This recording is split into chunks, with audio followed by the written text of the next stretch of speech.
Hello, this is Danny Raymond, the voice behind Ray's Guide. Today's ILW ship of the day is the new gold standard fully modular Aegis Retailiator.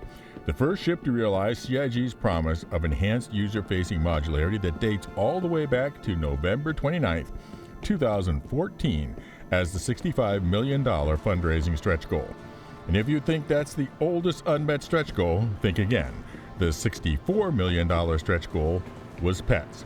First, though, some particulars about trying out the modularity of the Retailiator during this ILW. The way modularity works on the Retailiator is essentially just like swapping out a different engine or a different cooler or a different shield generator in the vehicle loadout manager of your Mobi-Glass. The component bay is a separate item slot, and you just choose the module that you want to go into it. Simple enough. Except at the ILW, we are renting ships for evaluation, and rentals are locked out of the vehicle loadout manager. So you can't actually test the swapping of the modules in and out without buying the ships. However, what is available to rent are 3 standard loadouts. But if you just run and rent all 3 of them, they will all appear in the ship terminals as Retailiator. So quick tip, wait a minute or two between renting each one so you'll be able to tell from the rental time remaining which is which. From left to right as you enter the show floor, you have the Reemptyator, just the ship with the bare space in each one of the modular bays that you will get if you just buy the $160 war bond new money or $175 with store credit base price. The Reemptyator is mostly a very slow and clumsy, if well-armored, platform for 5 not very impressive manned turrets. It is the ship so slow that anybody can avoid it, and having avoided it, ignore it or just peck at it till it's dead. Other than as a starting point, it's only noteworthy as perhaps being the lowest cost per ton of gross weight of any ship in the game. In the middle is the Retailiator with torpedo bays that we have been loving and dreading for years. You can't ignore 6 size 9 torpedoes. Nobody ignores 6 size 9 torpedoes. This is offered as a package for $255 war bond new money or $285 store credit. And with the kind of battle-turning firepower that those size 9 torpedoes can bring, it seems reasonable. It is a ship for attacking small capital ships, the definition of punching above its weight class. The downside is that it doesn't punch very well at its weight class. Vanguards and Hornets will dance circles around it, particularly in multiples. And then at the far right of the hall, we have the Retailiator with the cargo modules installed. This carries a package price of $200 US war bond, $225 store credit.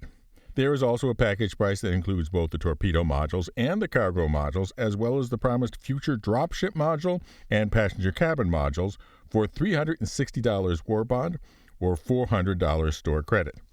These prices would value the 3 unreleased modules at $65 war bond new money or $75 store credit. I have to put most of that value into the dropship module since the cabin space modules are mostly for role-playing value only. But let's turn to the ship that is actually new with this show, the Refrieghtorator. Now, when these modules were first sold ages ago, they were described as being 20 SCU each. And based on that number, I suggested not too long ago that the Refrieghtorator was the stupidest cargo ship in the verse.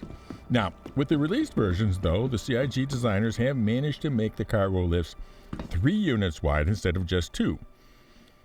This has improved the cargo capacity to 36 and 38 units for a total of 72 SCU. This definitely improves the cargo capability and, frankly, puts the Refrieghtorator in a different class. Let's call that class Cargo-Capable Warships 60 to 80 SCU. And you can call that a class because there's already at least one ship in it, the Drake Corsair, at 72 SCU.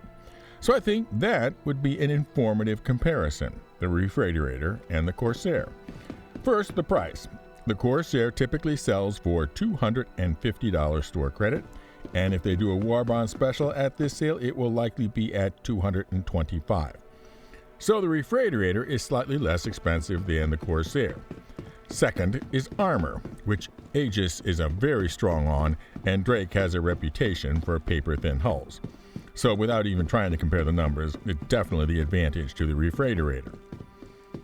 Next up is crew. To have full effectiveness of its weapons, the Refrieghtorator needs 6 persons. The Corsair only needs 4. So in an apples-to-apples combat situation, you would have to spot the Corsair 2 escort fighters. But that brings up a point as to whether there actually is a point to this class.